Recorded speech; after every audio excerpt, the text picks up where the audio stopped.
Dampak pandemi dan aturan PPKM yang membatasi pergerakan membuat sektor usaha di Kota Makassar merosot. Tak terkecuali para anggota Asosiasi Pengusaha Indonesia Apindo Makassar yang merasakan dampak omset mereka menurun. Ketua Apindo Makassar Muammar Muhayang menilai aturan PPKM yang diterapkan belum efektif sehingga perlunya ditinjau kembali agar pertumbuhan ekonomi di Kota Makassar bisa terus berputar.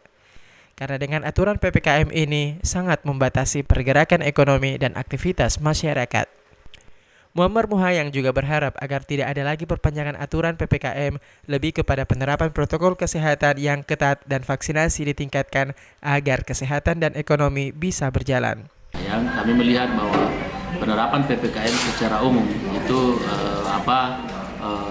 saya melihat bahwa belum terlalu efektif untuk kita katakan bahwa PPKM berhasil.